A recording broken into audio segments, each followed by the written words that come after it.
And I'm Reggie. And this is R&B Talks. Not that. Not that. This. This is R&B Talks. Indeed. Indeed.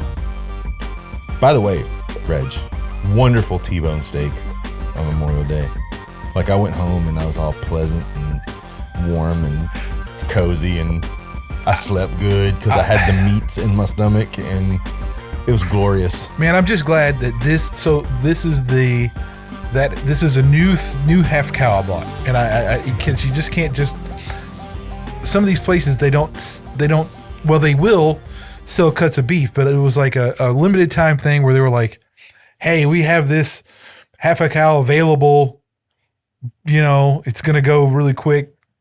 And it was for like jump on the half a cow. It was just it was traditionally finished versus grass finish, which if you know that it's fine. I'm not, but anyway, and I was like, I was so hesitant though, because the last half a cow we got wasn't that great. So it was so here we are, we have this, and that was the first meat we'd had off of it. I was like, good. Those were good steaks. Yeah. Dude. I was like, look, let's try it. And it's like, we're going to burn through a bunch of steak here, but let's just pull it out and see what, because that's the way we're going to be able to tell. It was rock and roll, and I liked it. I was happy with it, dude. Dude, you made it perfectly. Like, a lot of times you'll order like a medium rare steak, and you're actually getting a medium well steak.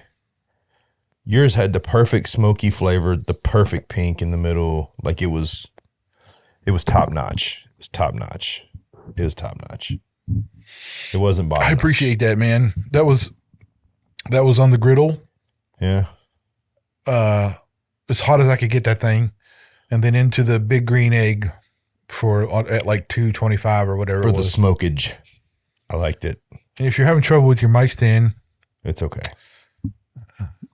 Yeah. Here. My finger rests well there. Here, it's okay. Watch out. We're trying new mic stands today.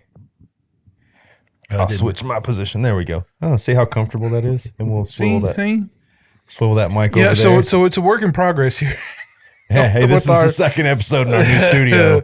But anyway, it was an excellent steak. It was an excellent steak.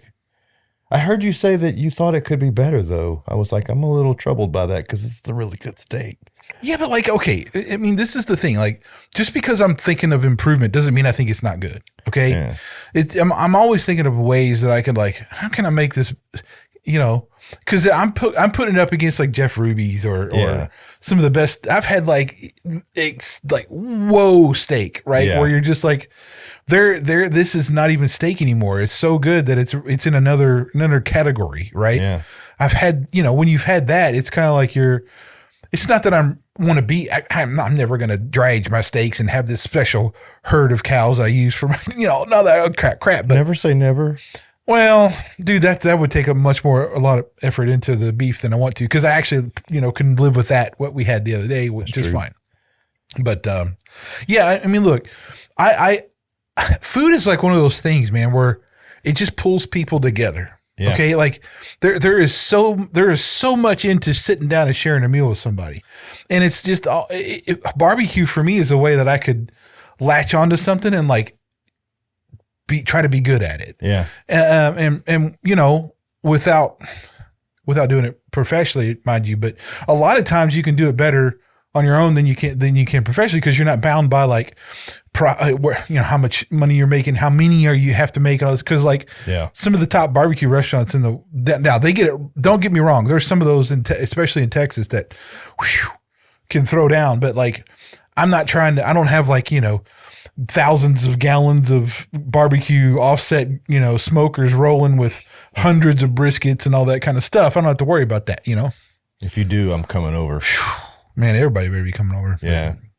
But yeah, that's good, man. I'm glad you enjoyed it. Just so you guys know, Reggie's very humble. Bro can burn like few. I've had his smoked turkey and his brisket, and they're well. The turkey. I'm going to say this right now. You ain't going to get a better turkey. No, I mean, I know you just said I was humble, but I'm telling you right now, you're not. And I don't even like turkey, dude. Like turkey and ham are my least favorite meats on the planet. And if you made a turkey right now, like you make a turkey, I would eat turkey like it was going because out of style. It's like if you take the time, Like I found it's like, and it's also experimentation. Let me get that out because like you can, so I finally found a brine that works really well. I have like a specific brine bucket that has, that I can make sure I keep everything submerged. And it's like knowing it's this big a turkey. So only brine it for this long versus, there's all kinds of things to it, but like, it's just like when I found it, Yeah. and I've like kept it. Right. So, it's brine, but brining change is the key. Yeah. That is really it. It's the brine you use, and doing that ahead of time is critical for that turkey. Because really, even if you fried it afterwards, it's going to be fantastic. Even if you put it on a regular smoker. So, because how I do it, I put it on the. I use my big green egg because the big green egg is like magic with moisture and it just help. I don't know how that like the magic of porcelain and the indirect heating and all that crap it does, but it just that turkey will not dry out. It's just perfect, dude. And I spatchcock it too. That does that. I'll be honest with you. That is different. So you brine it. It's spatchcocked on the big green egg. It goes in there with hickory chips and the lump charcoal, dude. That's real lump charcoal, not any weird stuff. It's real, and it's just, dude, it's so good. It's very good. It's so good. Yeah. It's very good. All right, Reggie, we have to talk about this breaking story, which we don't know a lot about, but I think it has enough weight. We need to discuss it momentarily. And what story would that be, Brian? That is that Donald Trump was found guilty probably around an hour ago from when I'm saying this, of all 34 counts of the charges he was being prosecuted for. Why? I mean, why am I not? I'm just not surprised. Well, I'm not either. But what does surprise me is this truly is a victimless crime in the sense that every dollar he borrowed, he paid back in full. The banks made money.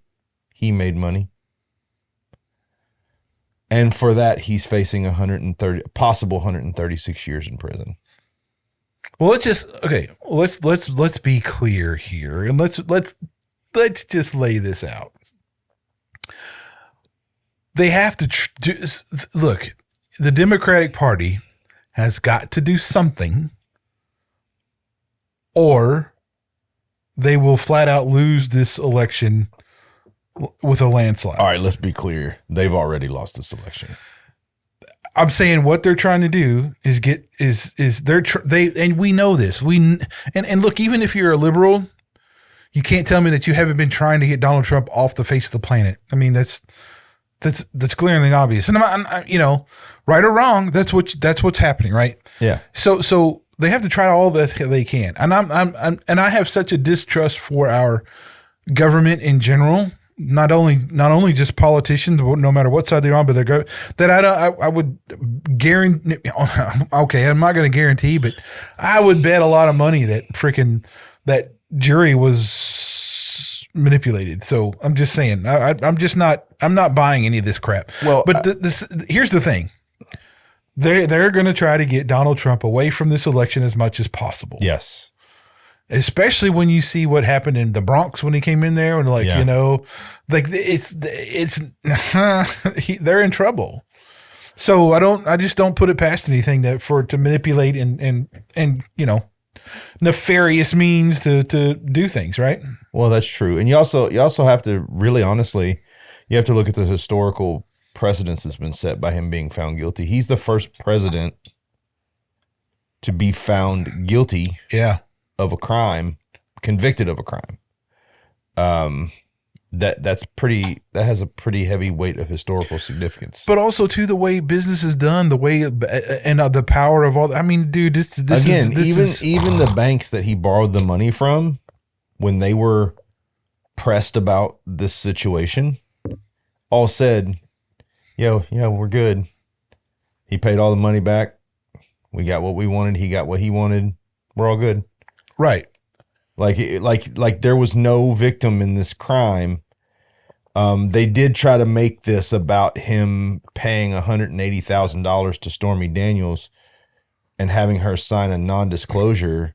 But the problem being that Stormy Daniels is an adult who enacted an affair with Donald Trump and then agreed to take $180,000 and sign a non-disclosure to not talk about it.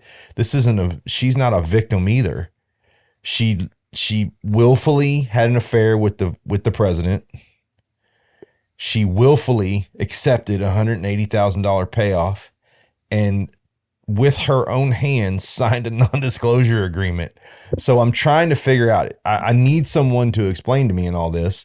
And this isn't that I love Donald Trump. I think I utterly have no feelings for him, good or bad at all. I mean, yeah. I don't give politicians my energy because my energy is valuable to me. But who did he commit a crime against is what I'm trying to figure out. Like, I don't know if this will stick or not. He's going to appeal it. He's going to come back at it hard, but I don't know how looking through all this, you can say there was a victim in all this. No, dude, it's such a circus, man. It's one of those things where I look at the political spectrum and say, this is so messed up. We need people in there that aren't freaking yahoos that are intelligent, that can articulate and speak to issues, that can just look out for more than themselves and what they're going next year and all this stuff. I forgot what interview it was the other day. I think it was one of the senators was talking about like 80% of their time is just campaigning for the next election. 80% of their freaking time. Yeah. Yeah. Just to stay in office. Well, what good is that? What are you doing? When you can only commit 20% of your time to actual issues, what are you actually accomplishing? Right. Right. So, look, and it's like, again, I say we need good people to run. I have thought about it, and I've been asked, and I'm not saying I've been asked by important people necessarily, but it's one of those things where I've thought about many times. I just can't see myself I really see myself getting in there being so irritated and frustrated and I'll just be mad, and that'll affect my kids and my wife and yeah. Don't be mad, man. I'm just saying when I get to that point, I'm just not fun to be around anymore, and it's not like I'm not trying it, but it's like, it just gets that way. Anyway, I digress. I just think I don't really care for Trump myself. I really don't. I don't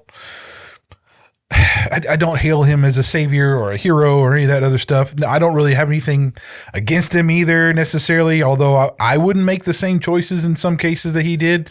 I wouldn't do some of the things that he's done, but you can say that about almost like 99% of the freaking corporate entities on the planet. Well, you can say that about 99% of the world, man. Come on. You aren't going to meet anybody in your life that if you learn their entire background, you wouldn't be like, I probably wouldn't have done that. Right? Yeah, something. But anyway, I just think it's just such a railroad, and it's just dumb. Well, and like I said, I feel like it did have enough impact where we should talk about it for a second. Right? Yeah, we'll have more details that goes on. I'm sure he'll appeal, of course. Yeah. I'm sure that there's much more, lawyers that are going to dig into the details about this stuff, and that'll come out. I haven't been following it really that much because I really didn't. I knew what it was. It's just a circus. Yeah, it's just a big giant game. But here's another news. Okay. Lay it on me. I found out that the antithesis to either a splitting axe or a splitting maul is beech. Like beech wood? Yep. Why do you say that? The tree I recently cut down, I was attempting to split one of the rounds today. Holy cow. You gotta understand, dude. I took an 8-pound splitting maul. Hit this thing as hard as I could, dude.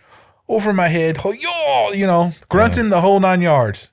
That thing bounced off like I hit a freaking just a foot thick sheet of concrete or something, dude. It was unbelievable how resilient and hard that stuff was really. Beech is one of those woods that the older it gets, the harder it gets.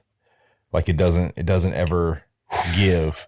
Dude, I finally split one round of it. And so my workout today was quite challenging. Oh my goodness, dude. I had to quit when my left arm said no. Yeah, your left arm was like, we're not doing this anymore. Oh yeah, it was hurt. It was like it was tinging something fierce. I'm like, I'm gonna hit this thing again, and it was I'm like, okay, I'm gonna nope. Nope, you're not hitting that again. Nope. So yeah, it was that was something, dude. That was something. Well, but that's good because you've reached a challenge point. So now you have to study beech. No. The best way to split it. No. I'm not studying anything. It's made me mad. It is now my nemesis. And you will destroy it. Oh boy. You should go get a 12 pound. See how that does. I don't make it, but yeah, I took that freaking thing. I got the splitting wedge like actually stuck in the round. That's how hard I swung that thing. And I grabbed my sledgehammer and I hit the back of it. I pinged that thing to try to get it. And it just like, it was like if there would have been a face on this freaking wood, it would have been like, Oh, it was so bad, dude. I was so mad. I would have liked to have been there, just like behind a tree watching, like angry Reggie. Yeah, dude. I was like, oh. You cursed it, didn't you? No. You didn't? No, I'm like, dude, it had mad respect for that thing, bro. I'm telling you. Dude. All right. So I have had a revelation, Reggie. Woohoo. Now I've been watching this show, watch it with my wife. It's called Clarkson's Farm. I watch it too. And I just watched season 3 to the end. I'm like only third episode in, I think. And as I got to the end of the show, and I don't think I'm giving anything away because you don't watch the show because it has some gigantic conclusion. You watch it because Jeremy's hilarious, and I love Top Gear, and I love that show. I love those guys; they're hilarious. Spoiler alert. Yeah, but so I'm gonna give round figures because I didn't write anything down, but they invested in this farm, and in season 3 they really gave it the go. Right, they're really trying to make a profitable farm. Yes, they are. And I think they invested somewhere around 400,000 pounds, and they had the categories split into areas that they had already farmed and the unfarmed areas of the property, which, by the way, good on Jeremy Clarkson. You're going to find out later on why. So for all the work, after he paid the farm employees, after he paid for the equipment, after he paid for repairs, after he repaid for probably insurance and seed and everything else, they had 43,000 pounds left. They got none of it because it had to go for seed and fertilizer for the next year. And it was sort of a object lesson for me as to what all farmers are going through right now. Because right now, across the world, governments are cracking down on, of all things, farmers. They have put such tight restrictions on farmers in Ireland, Scotland, England. They've taken away all their subsidies, and they're doing the same thing in America. But America has been taken over by corporate farming, which means companies like Tyson and Monsanto and all those companies, they will dictate how farmers farm instead of letting it be a competitive market. Yeah. Yep. And what I don't understand is they're not really protecting us from anything, right? Farmers have never really been a danger. I don't know, even a bad farmer's worst scenario is that his animals aren't very good and he doesn't grow many crops, right?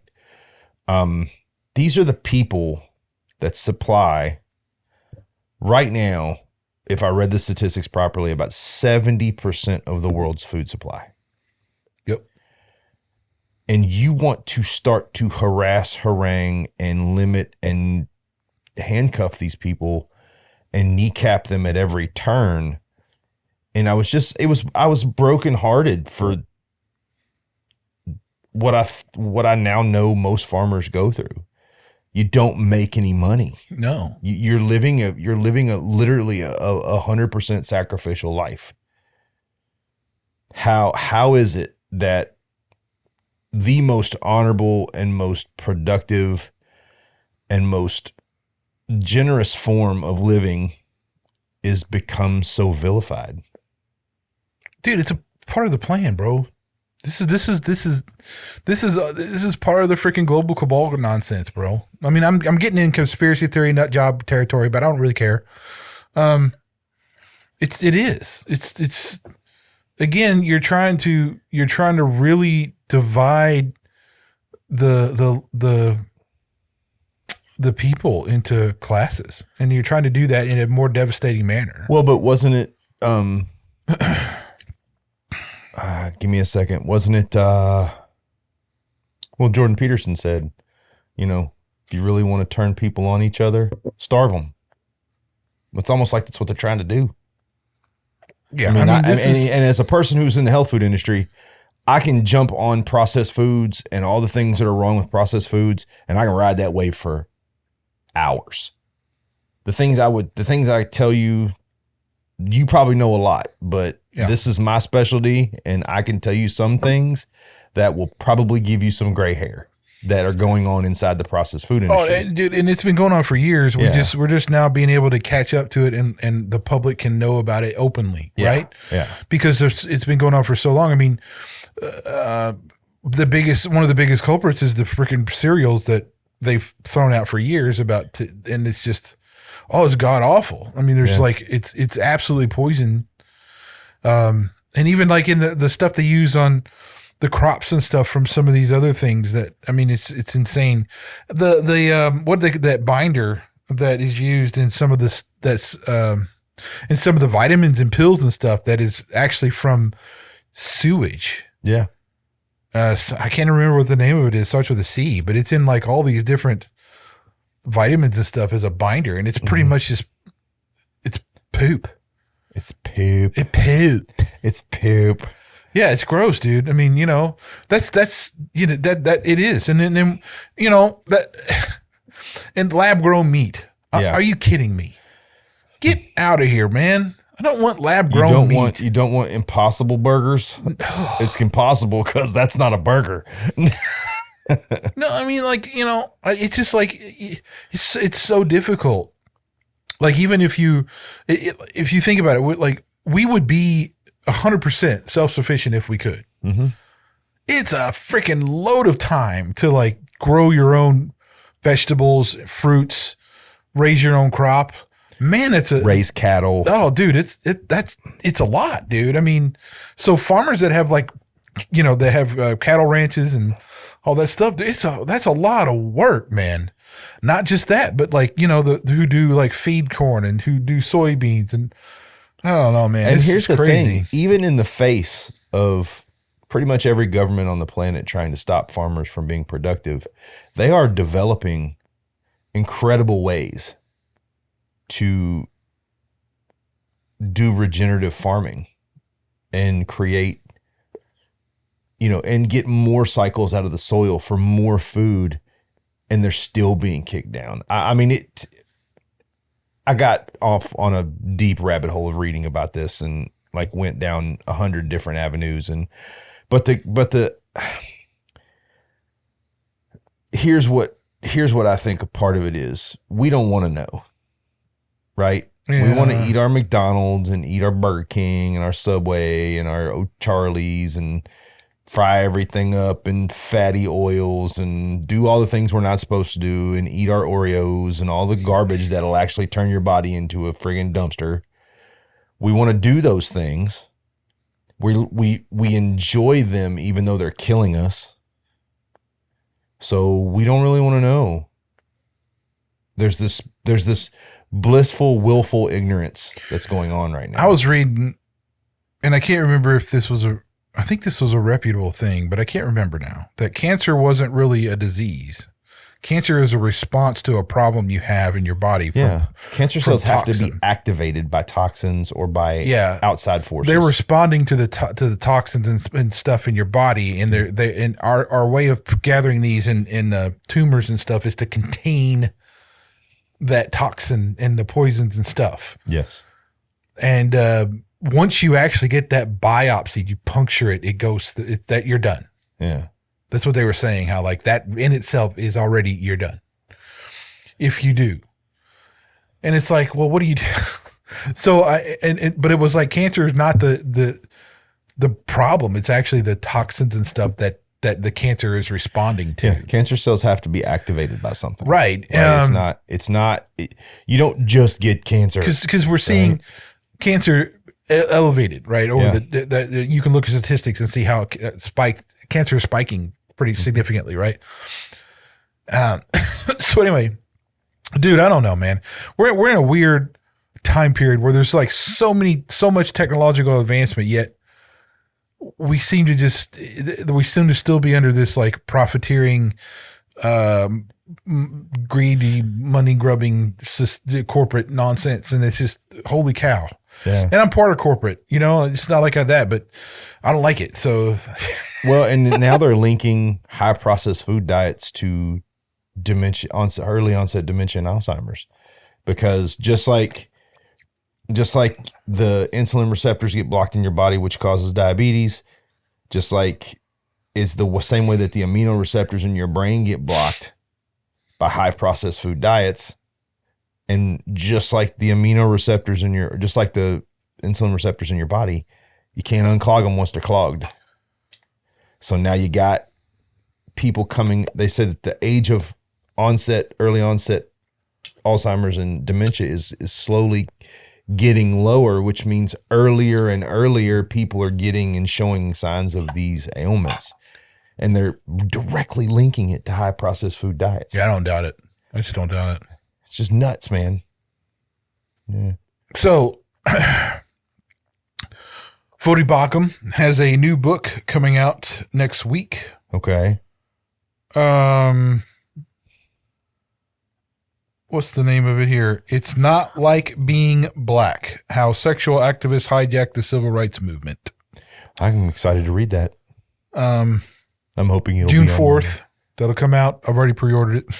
I actually will probably listen to it. Looking forward to that. I really appreciate Vodi Bakum's take on most things. I mean, I can't think of one time yet that I've disagreed with him so far. Yeah. But yeah, really cool Christian speaker and thought leader, I would say. Well, and guys, if you're looking for, I know sometimes when we get into church, ministers tend to get a little in the weeds, right? Yeah. And we tend to lose our understanding because, I mean, if you're a minister and you're excited about a subject, you're going to go into that subject in a way that may be a little bit above what the people around you are listening to. And I don't blame them for that. I'm the same way about things I'm excited about. But I've never watched anything from Vodi Bakum that at the end of it, I didn't have a clear understanding of what he was trying to relay to me. Like, he is so good at not only relaying the passion of what he's talking about, but being very clear and giving you concise and clear, sources and biblical text and all these things at the same time. It's very rare that you find a preacher or a minister that is able to give that kind of clarity through their sermon. And he is very good at it. Yeah. He approaches things pretty well. So I've read, he was a sociology major as well during college. So like his book, Fault Lines, phenomenal book, written. It was so well put together, deep analysis and stuff. It was really good. And that's comparing it to a lot of other nonsense I read about, all these other things with the racial issues and stuff. And he called a lot of it out and quickly disproved a lot of stuff. It's really good too. He's got another one I think I have too that I need to read. They released last year, but anyway, just brilliant guy, and has I really looking forward to that one. That's going to be good. Myself as well. Yeah. All right, dude. You told me that Alex Van Halen is selling all his Van Halen stuff. What in the name of burnt pancakes and Man, I just saw, and I don't know. About? I don't know if he's like sick or. I mean, I know he's old. You know, I mean, I know he's not young. I know, yeah, I mean, so I don't know if it's just he's just getting rid of it. But yeah, he's got a bunch of stuff up, going to be up for auction starting on June 1st or whatever through the 9th or something, and it's freaking incredible. He's got his 5150 tour drum kit up there, and another one he did on other tours up there, like his whole drum kit, right? And I'm just, it's one of those where you're just like, how broke can I be without starving my family? Yeah. How broke can I make myself without actually forcing my family into slave labor, indentured servitude? That's right. So but yeah, it's strange, man. It's weird even what 10 years does. And I was talking to a guy I work with, and he's about 10 years younger than me. He just turned 40. And he goes, I'm going to play some classic rock. And he starts playing grunge era music, which now technically is classic rock, right? Yeah. And I'm like, this is not classic rock. This is not Van Halen, Pink Floyd, Humble Pie. Like this is modern rock. But then I think about it and no, it isn't. That's 30 years ago, man. Like I'm not, but for me, Van Halen was like a defining sound for me. Yeah, that's dude. Like, and you have the whole argument of Van Halen or Van Hagar, which I liked both, right? I mean, they both had merit, but I for me, it was David Lee Roth, man, in the multicolored jumpsuit and, I mean, that whole era though, like that that whole like hairband rock type of stuff and everything was so that was a little early for me to really be into, because I mean, that would have been what, in the middle 80s, late 80s kind of stuff. Before I was really into music that much. So I that came around when I was in high school. I understood, then I was listening to a little bit of it, but I didn't really get into it a lot until later on when I was in a bunch of cover bands. And of course, some of those were doing classic rock and stuff, and you do some Van Halen stuff. And I remember doing Hot for Teacher and just in amazement, like the drum part and stuff, and just trying to learn that and everything. That was so cool. And Jump, and playing these Van Halen songs, just cool as all get out. Well, but I kind of feel like David Lee Roth was hairband before there was hairband. Like he was out there, in the teased up do and the bright colors before the other dudes were, before the Motley Crues and the Wingers and all those bands came out. It was David Lee Roth who was kind of the predecessor to all that, right? I mean, like it was kind of like, it's not the last. I mean, because I'm saying during the grunge era, you had some really great musicians as well. Yes, but you had some of these virtuosic players in that like Whitesnake, for instance, and yes, in obviously Van Halen and stuff, John Bon Jovi and all the. I mean, there's all these like freaking insane Coverdale Page and all that stuff. Yeah, just insane, right? That came out of that, and it's just it's kind of it's a real shame that stuff like that, and I don't mean like that particular style of music, but like that kind of virtuosic stuff isn't found. It's just silly. Now I say that, and then Extreme had that one. Did they have that new? Is their new? No, I think their new album is coming out soon, and it's. What the singles they put out so far has been really cool too, though. Well, but then you look at like Wolfgang, and if you look at the tribute concert to his dad, Eddie Van Halen was a great guitarist. His son is better than he was. His son's great, man. Like they do Hot for Teacher in that. Like and if you can look up Wolfgang Van Halen tribute concert to his father. He does that breakdown riff that his father did in the beginning of the song. He's not looking at the guitar. He's smiling at the lead singer, walking around the stage, killing this riff. Well, so did Van Halen. So did Eddie, yeah, but Eddie wasn't as mobile, and Eddie would take a lot of cues from the band because a lot of times when you're playing that much and that fast, Wolfgang's not, man. He's just kind of in his own world. No, I get it, but I do think that you can't take anything away from Eddie. No, not at all. But his son is like his son, in my opinion, is the epitome of a virtuoso guitar player. Like he just, it's like it just pours out of him, man. Like he can't help it. Yeah, but look, there's no genetics that was in play here. That's true. Come on, that's true. Not to mention the fact that Eddie Van Halen was his dad and probably taught him how to play guitar. So, But all the other like really great, like Steve Vai, Joe Satriani, all those dudes even looked up to Eddie Van Halen too, and they all did that. It's like, so yeah, that's pretty awesome. But one of my favorite stories is the story about, I think it was, who was it Dimebag Darrell that went and tried to buy Eddie Van Halen's 5150 guitar, and he was like, no, you're not going to take it. And then when Dimebag died, Eddie showed up at his funeral and put the guitar in his coffin. It's like, if anybody deserved it, he did. I thought that was just a cool kind of story that showed where Eddie was. Like, he was like, I'm not selling it because that's just commercial for me to sell. He says, but this guy really was a great musician and he deserved it. I don't know if that was legit, if he did that for real or not. I don't know. I don't know. I just heard that story. And if that was true, I mean, what a move, right? But I also heard stories that Eddie was kind of hard to deal with, right? I mean, all the greats, dude, are usually hard to deal with, man. Yeah. Like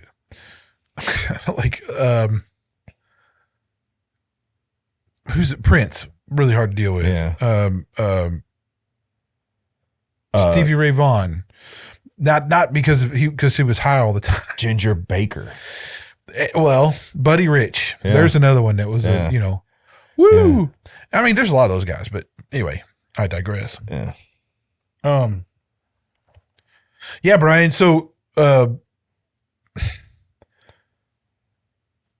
what do we think about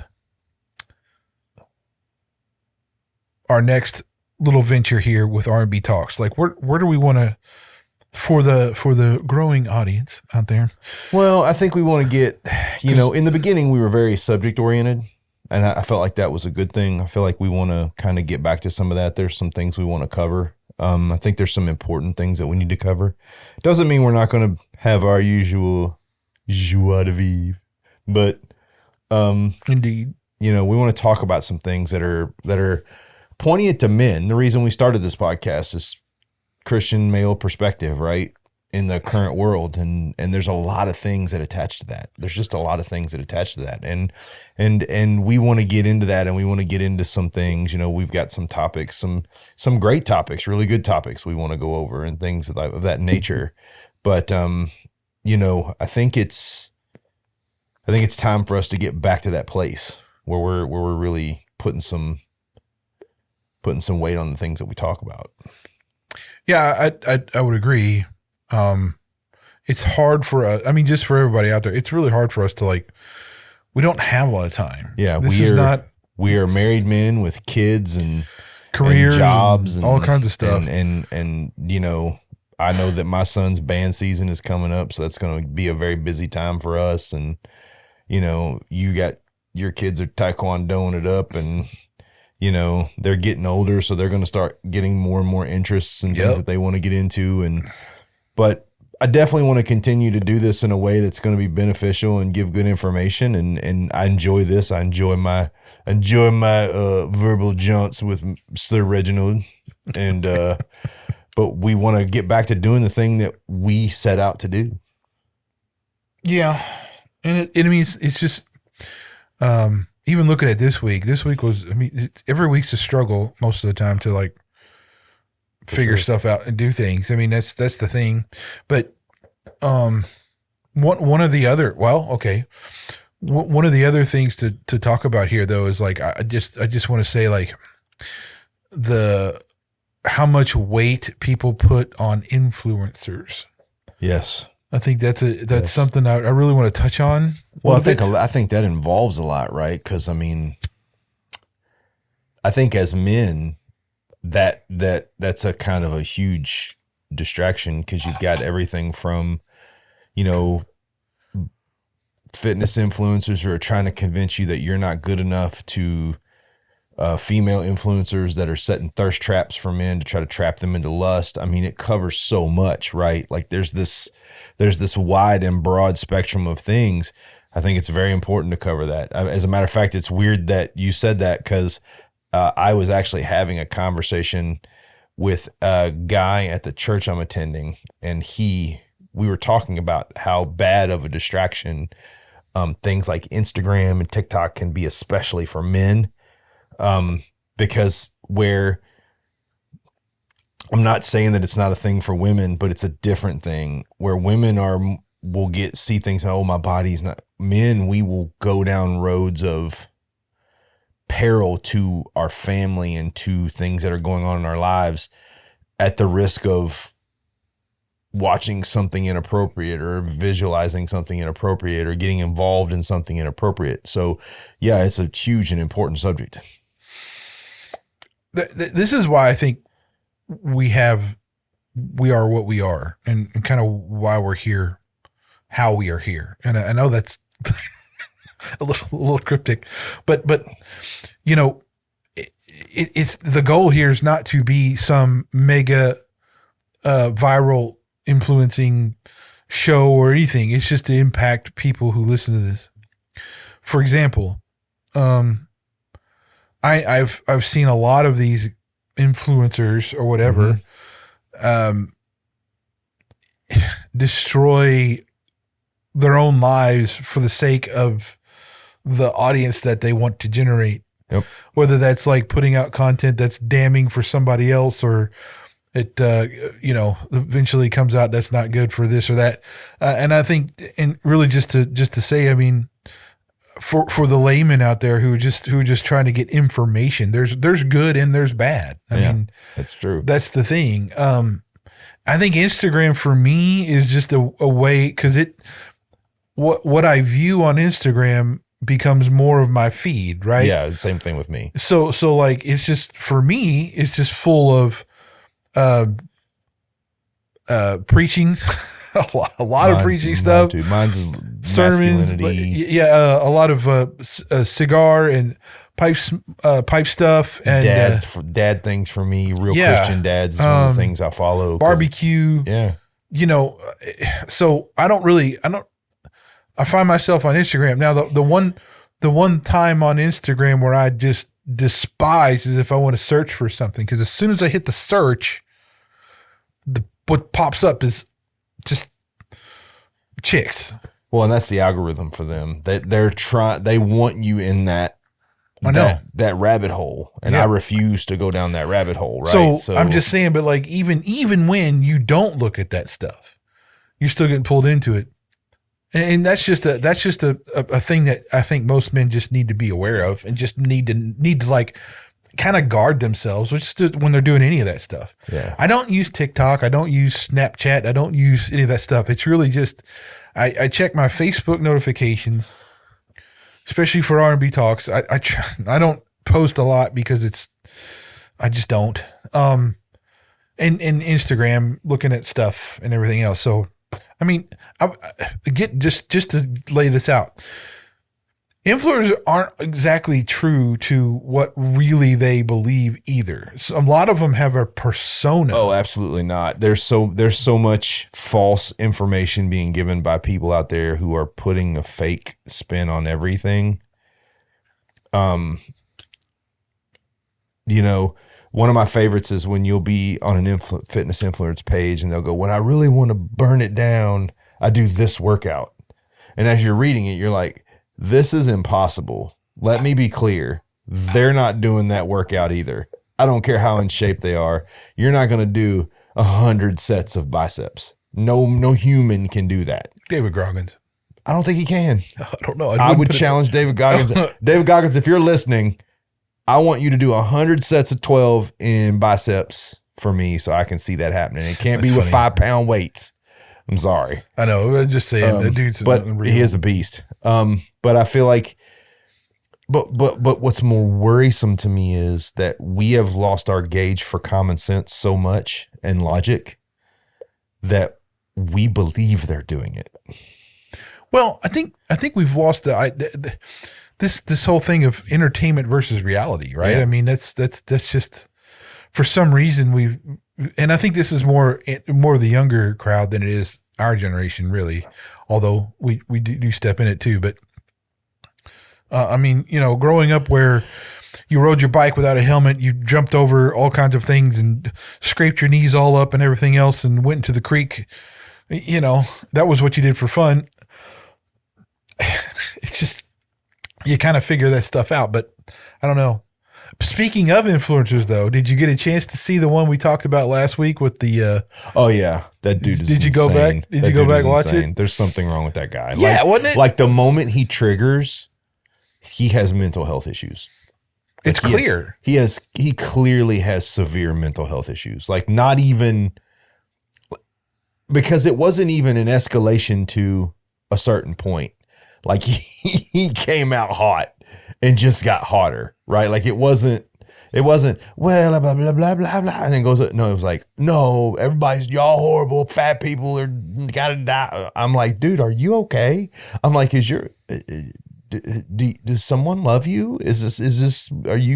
Were you treated poorly by a heavy set person? I'm not really sure why you would snap. And he snapped out. Like, oh yeah. And what I love though was the other guy never lost his cool, right? Like he never got that way. I mean, he definitely put up a combative argument in the sense of defending his position, but he never escalated to act like a moron. And what I can't believe even more is I kind of tracked that guy down. This has been consistent behavior from across his influencing career. But why? This is what I don't understand though. Why is he still an influencer? Because there are certain sheeple. This is the problem. Yeah, there's certain sheeple that are so blind to what he's doing. They just see the guy with the big body and the muscles. They don't see the broken person that's triggering that behavior. And the other panel, the rest of the dudes, even some of those other guys get off the rails. Yeah. And they were agreeing with this dude totally. Yeah. And they also exude issues. Yeah, like mental health, childhood issues, mental health. Like you could go down the road. There's something wrong with all of you that you would attack. If you truly want to help people, you're not going to attack them. You're going to get to know them and try to figure out a way to help them. You just went to burning down anybody that didn't look like you, and that's not okay. That's what I mean, dude. And that's why it made me think about the influencer thing and just like, why would we allow even as entertainment? Why is that even entertaining? It's not. It's actually really sad. Well, I'm going to confess something. I watch funny videos on my Instagram, but funny videos like almost like Keystone Cop kind of stuff, like people falling down and stuff like that. Yeah, I'm saying these type of influencers. But these type of influencers, and what's really scary is the amount of people that these type of influencers have a hold of. Exactly. Yeah. Millions. More than, you think about all the people that subscribe to Instagram. I mean, there's one guy on there. I've literally never heard him say anything scientific, and he's got 5 million followers. Like I've heard him say some of the most dreadfully poorly placed, just flat wrong things about nutrition and exercise, and 5 million people are out there trying to do it, and somebody's going to get hurt, right? Yeah, I think that one. What was the one thing? I forgot what it was called now. Something shred or something. V-shred. Yeah. That guy's such a con artist. Yeah, it's so unbelievable, and he's got guys like Dr. Drew out there peddling for him. And I'm like, dude, you're killing me, man. You're a doctor. You should know better. Right. It just, that's what I mean by like, just you gotta guard yourself with this stuff, man. I mean, you gotta use your, I know time, like this is the key. I think everybody's so busy. They don't have time to look into stuff a lot. Yeah. Maybe, but you kind of don't have an option. If you want to see something before you go off and like down this, like fully on board with whoever it is or following this person and listen to what they have to say, maybe do a little, you got to do some like digging into it to see like, is that really true? I think there are legitimate influences out there like Tony Horton, who really does have a very scientific basis for the things that he teaches and is really educated about nutrition. I think he gets shouted out. I think he gets the noise drowns a person that is actually legitimately able to help you. It drowns them out. And unfortunately, there are some good people out there that are trying to do good things and they're just getting buried. So that's what I'm saying. Like, I think in general, the point here, those people are out here and there's, for some reason, you all are following them in a big way. And it's like, why? Yeah. There's no, it's illegitimate. It's not even healthy, in a lot of cases. And it's like, no, don't, why are you doing that? You know, it's bizarre. Yeah. And I know men have this thing where we'll spend more time getting ready to go hang out with a bunch of guys sometimes than we will for a date. It depends on what, because we're really trying to make sure we're tough and we look presentable. We're like because we're so competitive with each other about our looks and everything else. You'll do that.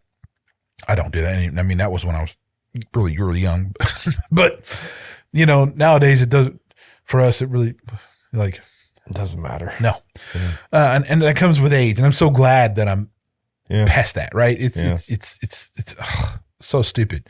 But anyway, I guess I just wanted to mention that a little bit today. I think that's something good to get into. Yeah. Because it's like, you know, we're in this space, if like it or not, you know, we're here on social media. Yep.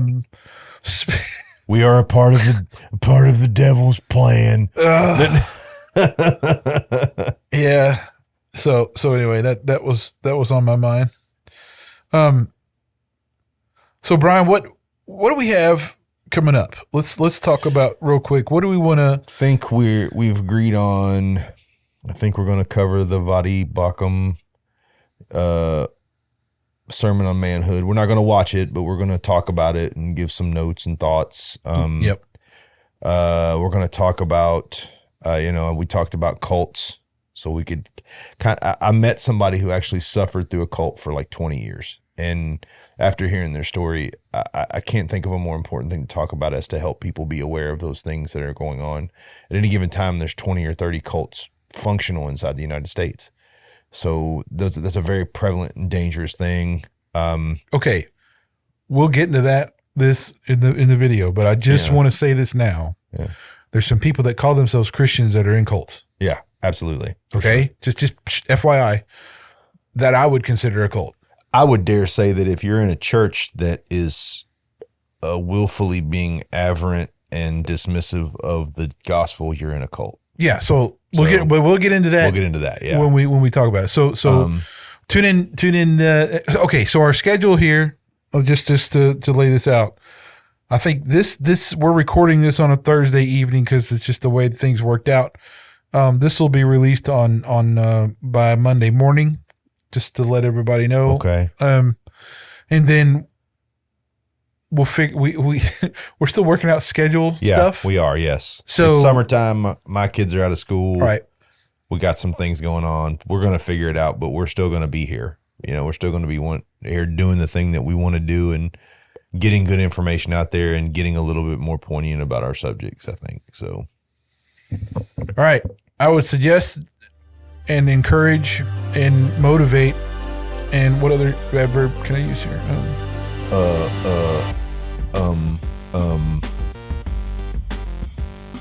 Adjudicate. There you go. Hitting that subscribe button, the like, commenting, do all those things for us, please. The reason we want you to subscribe, guys, is not because we want to be famous. The reason we want you to subscribe, guys, is we feel like we have a message to put out there and some great things to talk about. And we really appreciate an opportunity for you to listen. Indeed. We're R&B Talks. See you guys. Bye-bye. Bye-bye.